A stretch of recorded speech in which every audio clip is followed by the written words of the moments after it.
अध्याय 3।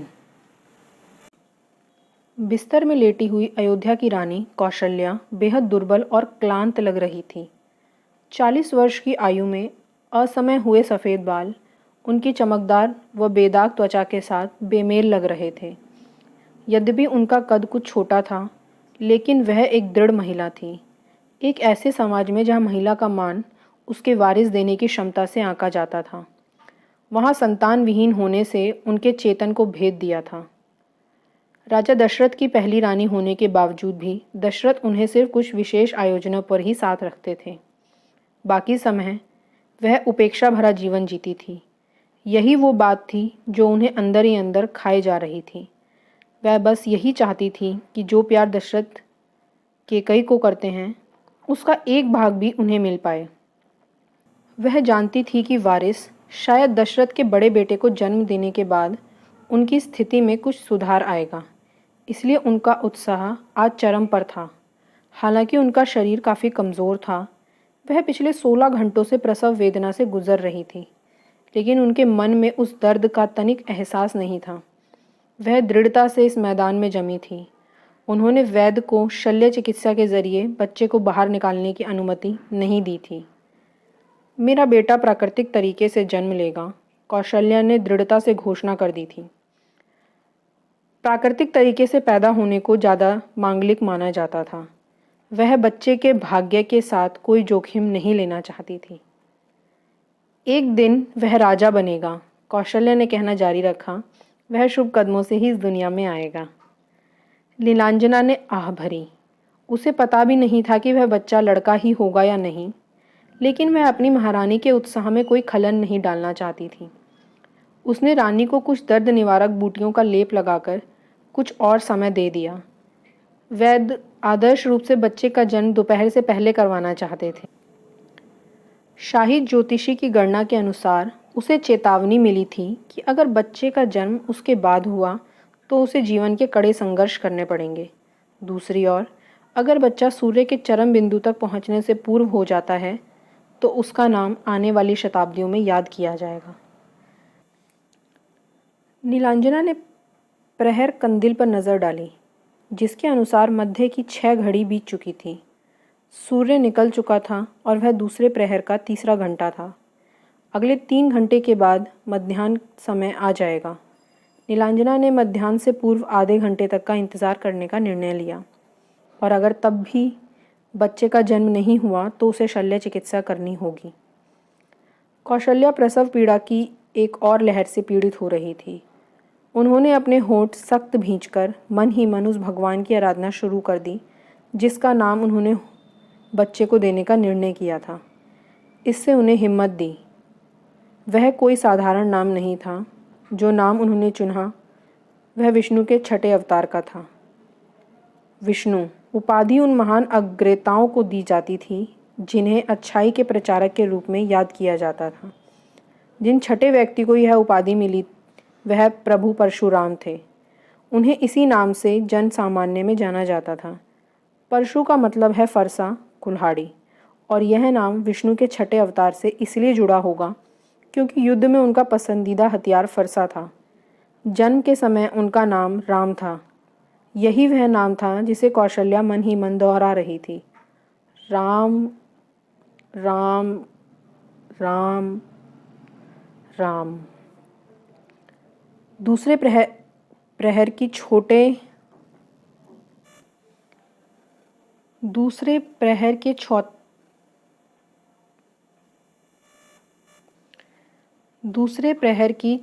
घंटे तक दशरथ युद्ध के लिए तैयार हो गए थे। पिछली रात वह मुश्किल से ही कुछ पल के लिए सो पाए होंगे। उनके आत्मसम्मान पर लगी ठेस ने उन्हें एक पल के लिए चैन नहीं लेने दिया। उन्हें जीवन में कभी भी युद्ध के दौरान हार का सामना नहीं करना पड़ा था, लेकिन यहाँ बात सिर्फ जीत की नहीं थी। उनके बस में अब सिर्फ प्रतिशोध ही था, जिसके जरिए वह उस किराए के सैनिक व्यापारी को कुचलकर उसके प्राणों को शरीर से मुक्त कर देंगे। अयोध्या के सम्राट ने अपनी सेना को सूची व्यूह के रूप में संगठित किया। ऐसा इसलिए किया गया क्योंकि कुबेर की सेना ने करछप किले के आसपास घनी कंटीली झाड़ियों को लगा दिया था, जिससे उस तटीय शहर के जमीन के रास्ते जा पाना लगभग असंभव था। दशरथ की सेना उन झाड़ियों को हटाकर किले में जाने वाले रास्ते को साफ कर सकती थी, लेकिन उसमें कई सप्ताह लग जाते। कुबेर की सेना ने करछप जिले के आसपास की सारी जमीन को जला डाला था, जिससे भोजन और पानी की अनुपस्थिति में दशरथ की सेना वहां ज़्यादा दिन तक टिक नहीं सकती थी। उन्हें खाद्य सामग्री की कमी होने से पहले ही हमला करना था। उससे भी ज़्यादा जरूरी, दशरथ उस समय धैर्य रखने की स्थिति में नहीं थे। इसीलिए उन्होंने उसी तंग जगह से हमला करने की योजना बनाई जो महल में जाने के लिए खुली हुई थी, और वह था समुद्री तट। सामान्यतः तट बड़ा था, लेकिन इतना भी नहीं कि वहाँ पूरी सेना आ सके, तो दशरथ को सूची व्यूह का ही सहारा लेना पड़ा। अच्छे सैनिक सम्राट के साथ इस व्यूह में सबसे आगे खड़े होने वाले थे, जबकि बाकियों को पीछे पंक्ति में आना था। उन्हें निर्देश थे कि जब व्यूह की पहली पंक्ति लंका की सेना पर हमला करके मार्ग खाली करेगी, तो उसके कुछ पल बाद दूसरी को आगे आना था। यह सप्त सिंधु के वीर योद्धाओं का बेहद निर्मम प्रहार होने वाला था, जिसका मकसद कुबेर की सेना को छितराना और तबाह करना था। अश्वपति अपने घोड़े को ऐंठ लगाकर कुछ कदम आगे बढ़े और दशरथ के सामने ठहरे। महाराज, उन्होंने कहा, क्या आप इस युक्ति से संतुष्ट हैं? राजा अश्वपति, मैं आपके मुख से कोई अन्यथा विचार नहीं सुनना चाहता, दशरथ ने कहा। उन्हें भी अपने ससुर के लिए कहे गए ऐसे शब्दों पर हैरानी थी। भारतवर्ष के विजयी सफर में वह उनके सबसे विश्वसनीय मित्र रहे थे। मैं बस सोच रहा था कि हम अपनी भारी सेना का पूरा फायदा संख्या के हिसाब से नहीं उठा रहे। सामने से हमला करते समय हमारे अधिकांश सिपाही पीछे ही रह जाएंगे। सब एक साथ मुकाबला नहीं कर पाएंगे। क्या यह समझदारी होगी? भरोसा कीजिए, यही एक रास्ता है, दशरथ ने पूरे विश्वास से कहा। अगर हमारा पहला प्रयास नाकाम भी रहता है, तो सिपाही लहर की तरह एक के बाद एक आते रहेंगे। हम जल्द ही कुबेर की नपुंसक सेना की धज्जियां उड़ा देंगे। मुझे इसमें कोई कठिनाई नजर नहीं आती। हम पहले ही प्रहार में उनका अस्तित्व मिटा देंगे। अश्वपति ने बाईं ओर देखा, जहां कुबेर ने समुद्र में लगभग 2 किलोमीटर दूर अपने जहाज के लंगर डाल रखे थे। उनकी बनावट कुछ अजीब थी। जहाज का अग्रभाग असामान्य रूप से चौड़ा था। युद्ध में इन जहाज़ों की क्या भूमिका होने वाली है? कुछ नहीं, दशरथ ने मुस्कुराते हुए अपने ससुर की बात खारिज कर दी। दशरथ को कोई समुद्री लड़ाइयों का अनुभव नहीं था, लेकिन अश्वपति को था। उन मूर्ख ने तो पोप से चप्पू वाली नौकाओं को भी नीचे नहीं किया। अगर उन जहाज़ों में उनके अतिरिक्त सैनिक भी हुए तो भी तुरंत आकर युद्ध में शामिल नहीं हो पाएंगे। उन्हें अपनी चक्कू नौका नीचे करने, उनमें सिपाहियों को चढ़ाने और तट पर आकर युद्ध में शामिल होने में कई घंटे लग जाएंगे। तब तक हम किले के अंदर के सिपाहियों का सफाया कर चुके होंगे। किले के बाहर के सिपाहियों का? अश्वपति ने करछप किले की ओर हाथ करते हुए दशरथ की बात को सुधारा। अजीब था, रावण मजबूत किले के अंदर रहने का फायदा छोड़कर बाहर खुले में लड़ने आ गया था। सैनिकों को अंदर सुरक्षा घेरे में रखने के बजाय वह लगभग 50,000 सैनिकों के साथ शहर के बाहर तट पर युद्ध करने के लिए उपस्थित था। अब तक देखी हुई युक्तियों में यह सबसे अजीब है, अश्वपति ने कुछ भयभीत होकर कहा। वह अपनी ताकत का इस्तेमाल क्यों नहीं कर रहा? सेना के पीछे किले की दीवार होने पर उसके पास तो पनाह लेने के लिए कोई भी जगह नहीं है। रावण आखिर ऐसा कर क्यों रहा है? दशरथ व्यंग से हंसे, क्योंकि यह प्रतिक्रियावादी मूर्ख है। वह मेरे सामने अपनी वीरता साबित करना चाहता है। ठीक है, जब मेरी तलवार इसकी छाती को भेदेगी तब वीरता खुद साबित हो जाएगी। अश्वपति ने अपना सिर फिर से किले की दीवारों की ओर मोड़ लिया। वह रावण की फौज का निरीक्षण करने लगे। दूर से भी वह भयानक सींगों वाला मुकुट लगाए रावण को देख सकते थे। वह सामने से अपनी सेना का प्रतिनिधित्व कर रहा था। अश्वपति ने एक नज़र अपनी सेना पर डाली। उनके अपने सैनिक तेज आवाज से दुश्मनों को ललकार रहे थे, उत्साह से चित्कार कर रहे थे। उनकी नज़रें फिर से रावण की सेना पर गई। वहाँ से कोई आवाज़ नहीं आ रही थी, कोई हलचल नहीं थी। वे पूरी दृढ़ता से सिपाहियों के अनुशासन में खड़े थे। अश्वपति की रीढ़ में एक सिहरन दौड़ गई। उनके मन में यह ख्याल आए बिना नहीं रह पाया कि कहीं दशरथ ने लालचियों को तो अपने साथ नहीं ले लिया था।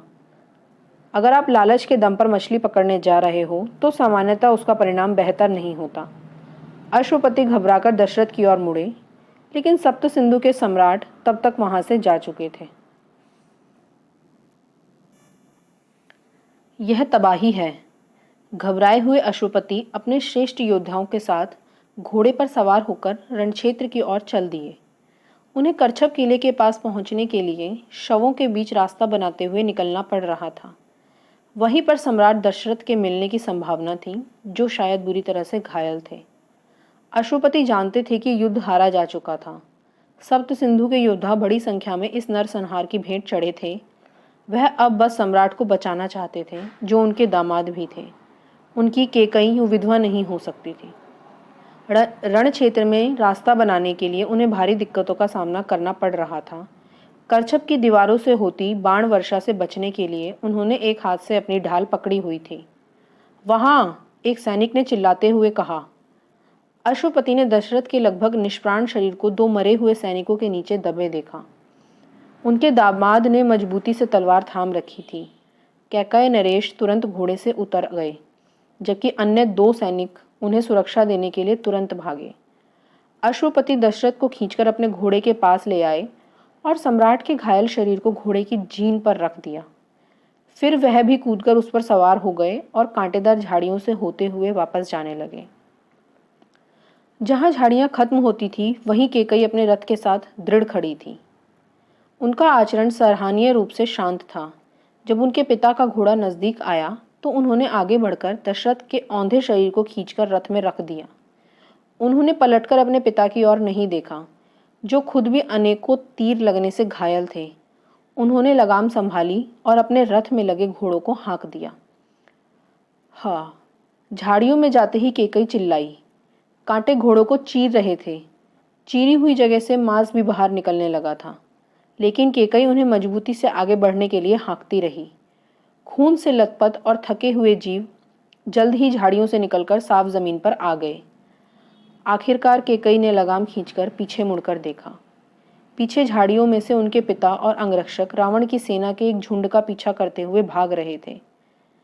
केकई तुरंत समझ गई कि उनके पिता क्या कर रहे थे। वह उन्हें रावण के सैनिकों से बचा रहे थे। सूर्य जल्द ही अपने चरम पर पहुंचने वाला था। दोपहर बस होने ही वाली थी। केकई ने कोसा, लानत है तुम पर प्रभु सूर्य।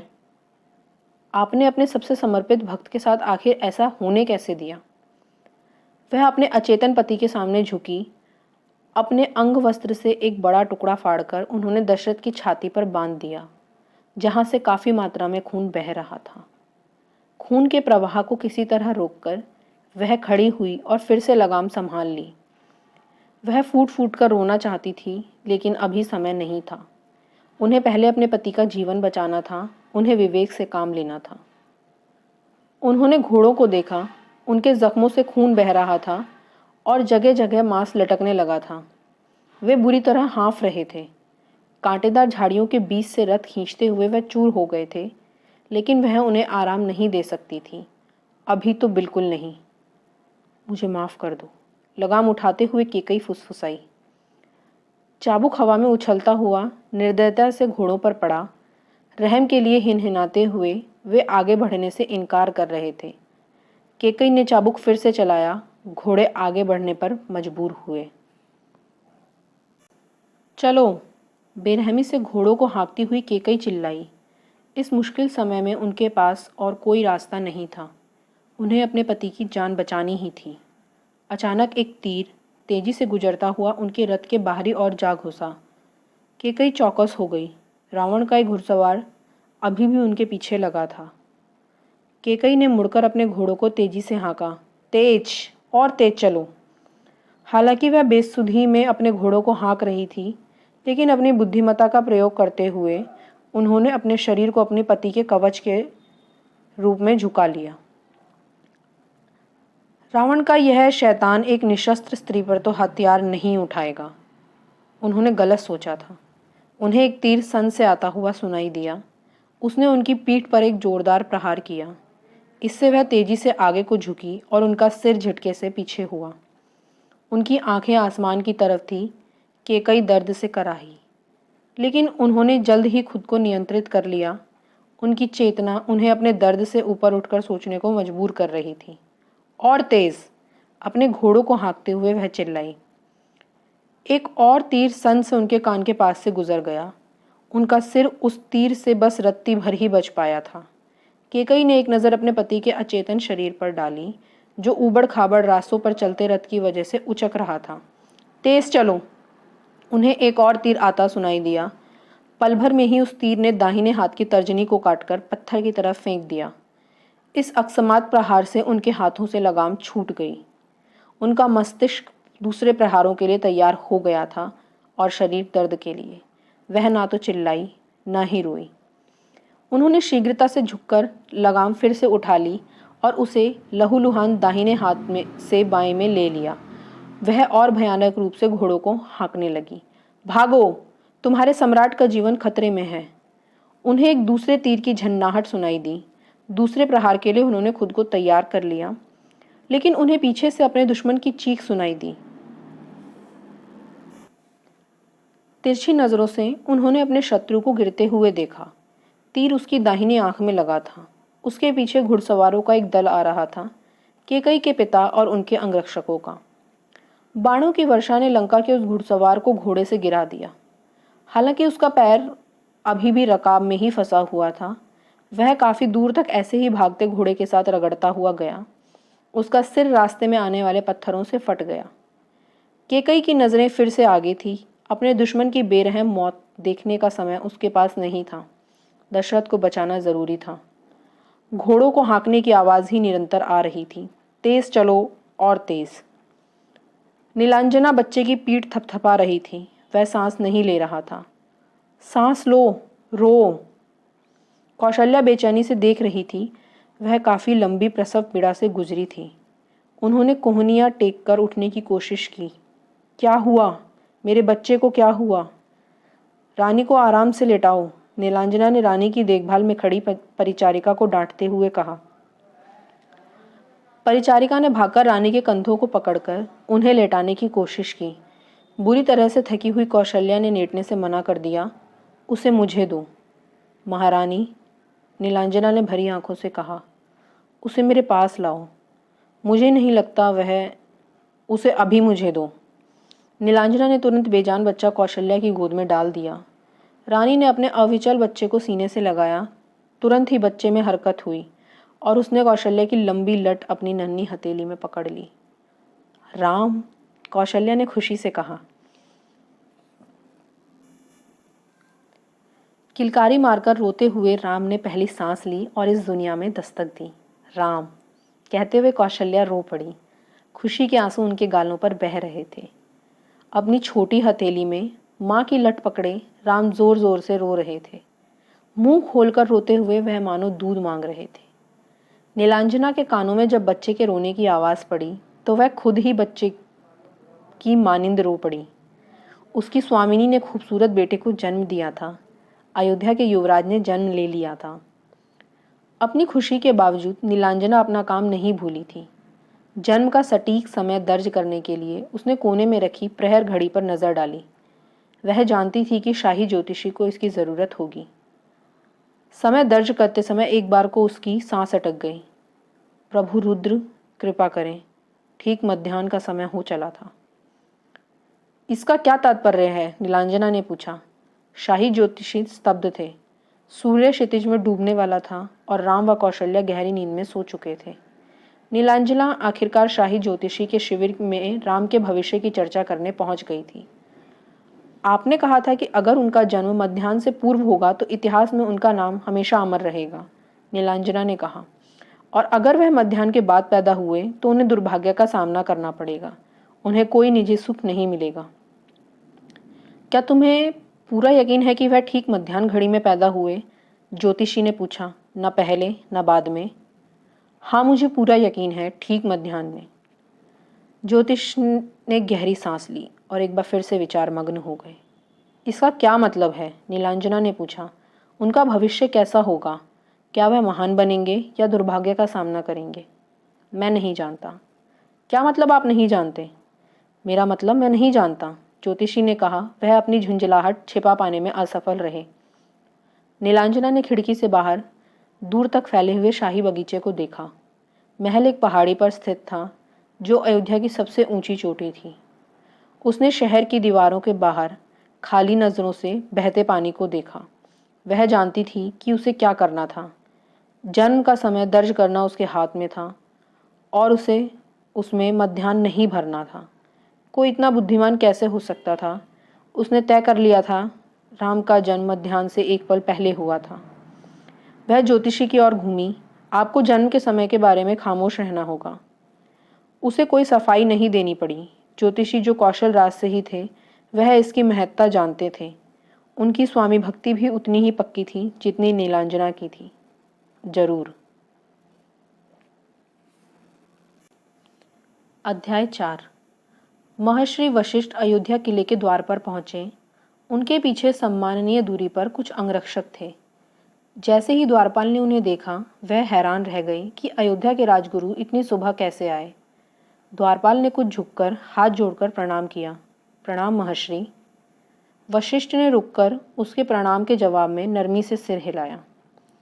दुबली लंबी कदकाठी के वशिष्ठ शांत व आत्मविश्वासी चाल से चलते थे। उनकी धोती और अंगवस्त्र सफ़ेद थे, शुद्धता के प्रतीक। मुंडे हुए सर पर पीछे बंधी शिखा उनके ब्राह्मणत्व को दर्शाती थी।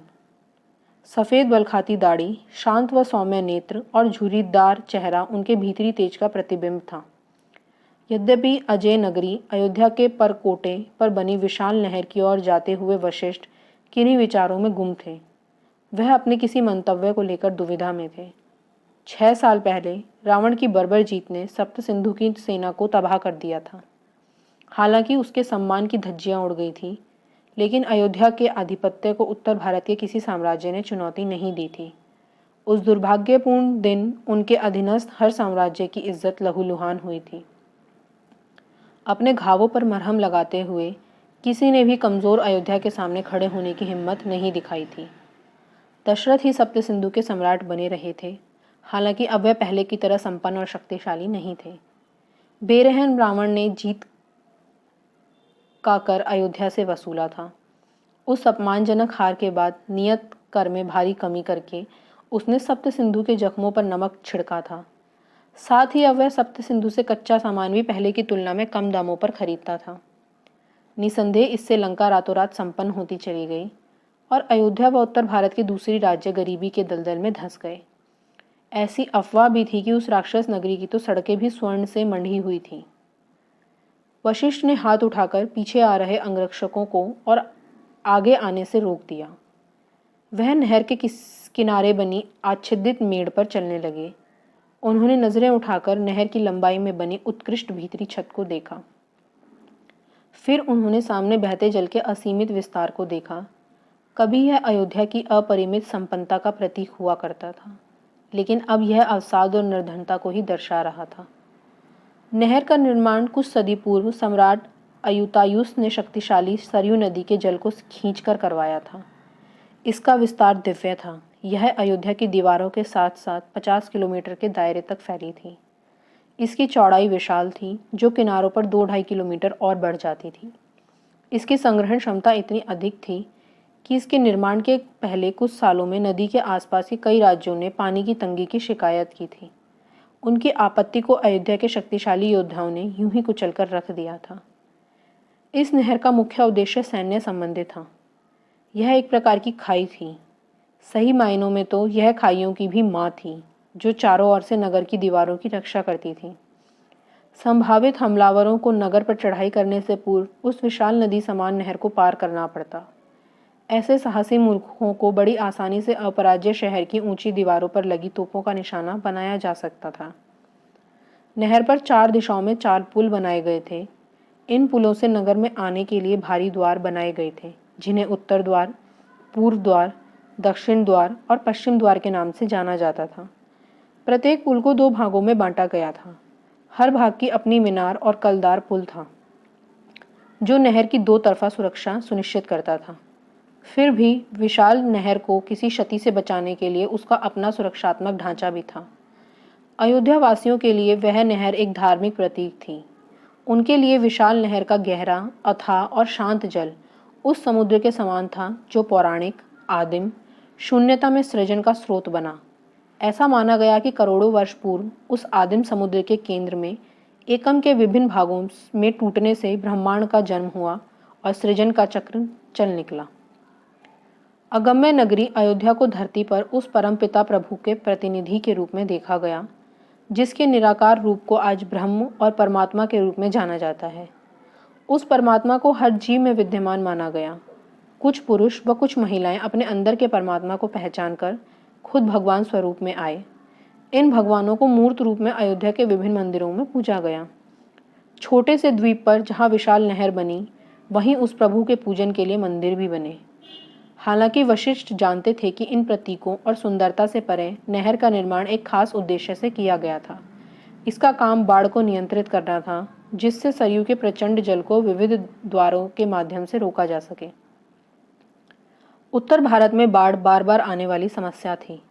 साथ ही साथ इसकी चिकनी सतह की वजह से इससे पानी लेना सरयू से पानी निकालने की अपेक्षा ज़्यादा आसान था। अयोध्या के परिक्षेत्र में विशाल नहर से पानी छोटी नहरों में आता था, जिससे कृषि क्षेत्र में नाटकीय रूप से वृद्धि हुई। पैदावार में बढ़ोतरी से अधिकांश किसान जमीन की जुताई से मुक्त हुए। अब कौशल राज की विशाल जनसंख्या का पेट भरने के लिए कम ही किसानों की आवश्यकता थी। फिर इस अतिरिक्त श्रम का उपयोग सैन्य में किया गया, जिन्हें अयोध्या के प्रशिक्षित प्रधानों ने अपनी निगरानी में तैयार किया। इस विशाल फौज ने एक एक कर आसपास के सभी राज्यों को अपने अधीन कर लिया। इस प्रकार वर्तमान राजा दशरथ के दादा प्रभु रघु आखिरकार सप्त सिंधु के चक्रवर्ती सम्राट बने। संपन्न कौशल नगरी में नव निर्माणों का दौर चल पड़ा। विशाल मंदिर, महल, सार्वजनिक स्नानघर, रंगमंच और बाजार भारी संख्या में बनाए गए। उम्दा काव्य से जड़े इन इमारतों के पत्थर कभी अयोध्या की शान और ताकत का प्रमाण हुआ करते थे। उनमें से एक थी विशाल नहर की मेड़ पर भीतरी छत। उस विशाल छत का निर्माण गंगा नदी से लाए लाल बलुआ रेत के पत्थरों से किया गया था। उस खूबसूरत मेहराबदार छत का काम नहर देखने आए दर्शकों को छाया प्रदान करना था। छत के प्रत्येक वर्ग में प्राचीन भगवानों की ऐतिहासिक कहानियों को खूबसूरत रंगों व चित्रों के माध्यम से उकेरा गया था, जैसे प्रभु इंद्र और राजाओं के पूर्वज महान इक्ष्वाकु, जिन्होंने अयोध्या पर सबसे पहले शासन किया था। छत विविध भागों में बंटी थी।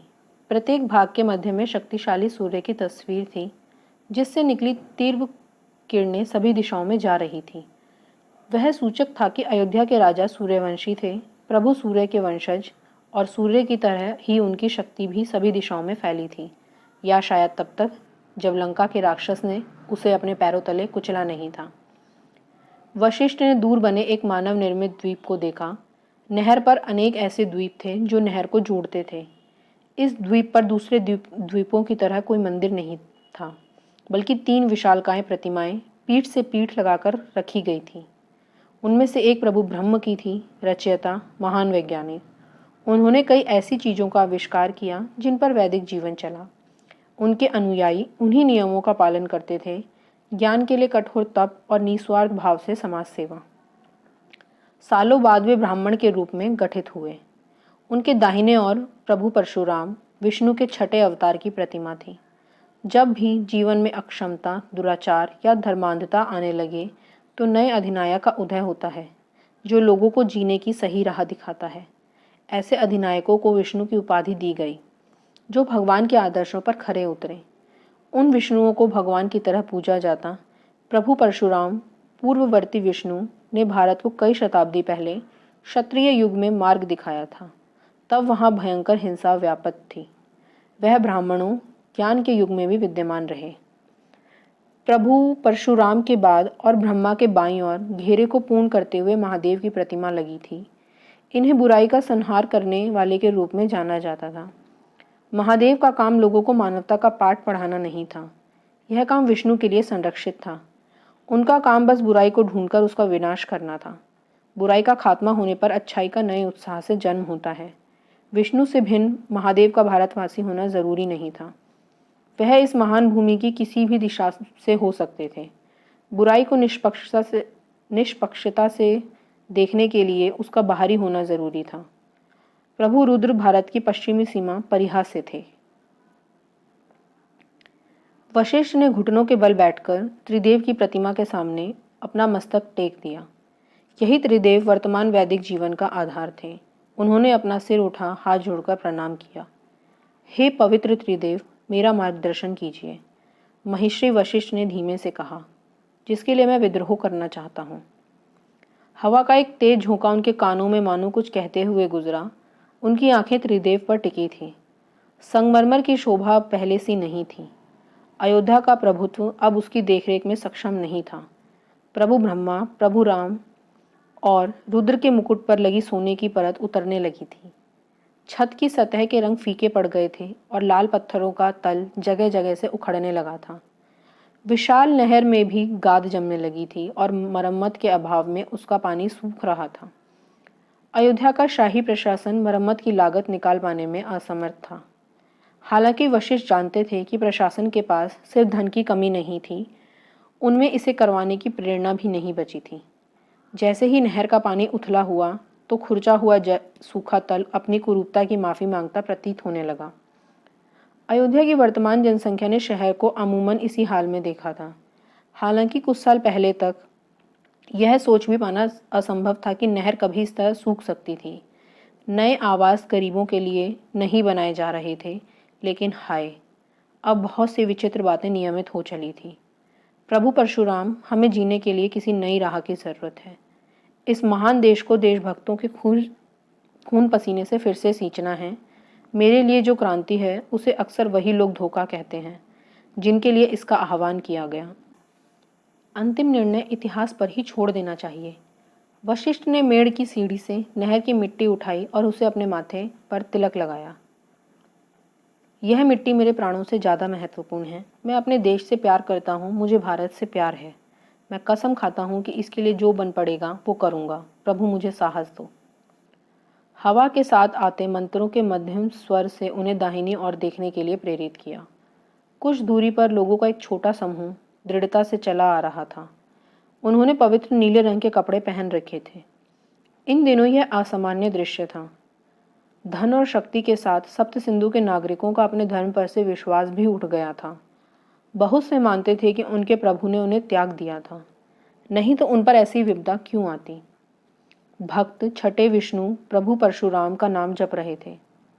राम राम राम बोलो, राम राम राम, राम राम राम बोलो, राम राम राम। वशिष्ठ मुस्कुरा दिए। उनके लिए यह एक संकेत था। शुक्रिया प्रभु परशुराम, मैं सदैव आपका आभारी रहूँगा। वशिष्ठ की उम्मीदें विष्णु के छठे नाम पर टिकी थीं। अयोध्या का 6 साल का राजकुमार राम। मुनि ने जोर दिया कि रानी कौशल्या ने राम नाम का ही चयन किया था, जो विस्तृत होकर रामचंद्र हुआ। कौशल्या के पिता दक्षिण कौशल के राजा भानुमान और माँ रानी महेश्वरी चंद्रवंशी थे, चंद्र के वंशज। वशिष्ठ ने सोचा कि इसके जरिए समझदारी से राम के ननिहाल के प्रति सम्मान भी दर्शा दिया गया। साथ ही साथ रामचंद्र का अर्थ चंद्र का सुहावना रूप भी है, और यह भी स्पष्ट है कि चंद्र सूर्य के प्रकाश से ही प्रतिबिंबित होता है। काव्यात्मक रूप से सूर्य चेहरा है तो चंद्र उसकी परछाई। तो चंद्र के सुहावने चेहरे के लिए जिम्मेदार कौन है? सूर्य। तो इस प्रकार रामचंद्र एक सूर्यवंशी नाम भी हुआ और उनके पिता दशरथ सूर्यवंशी ही थे। यह प्राचीन मान्यता थी कि नाम नियति को मार्गदर्शित करता है। माँ बाप सतर्कता से बच्चे के नाम का चयन करते हैं। नाम वास्तव में बच्चे के लिए आकांक्षा, स्वधर्म बन जाता है। विष्णु के छठे अवतार पर रखे गए इस बच्चे के नाम ने खुद ही अपनी आकांक्षा ऊंची निर्धारित कर ली थी। एक और नाम था जिस पर वशिष्ठ की उम्मीदें टिकी थी, भरत, राम के भाई, उनसे 7 महीने छोटे। उनकी माँ कैकेयी को नहीं पता था कि रावण से हुए भयंकर युद्ध के दौरान उनकी कोख में दशरथ का बच्चा पल रहा था। वशिष्ठ जानते थे कि कैकेयी एक महत्वाकांक्षी और हठीली महिला थी। खुद के लिए और जिन्हें वो अपना मानती थी, उनके लिए उनकी कुछ महत्वाकांक्षाएं थीं। उन्हें इससे सब्र नहीं था कि बड़ी रानी कौशल्या अपने बच्चे का महान नाम रखे।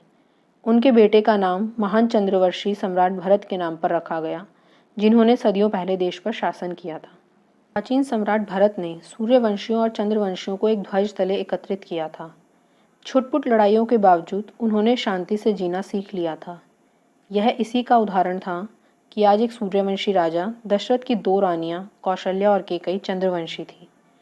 केकई के पिता कैकेयी के चंद्रवंशी राजा अश्वपति दरअसल सम्राट के नज़दीकी सलाहकार भी थे। एक अर्थ के दो नाम यकीनन मेरा लक्ष्य पूरा करेंगे।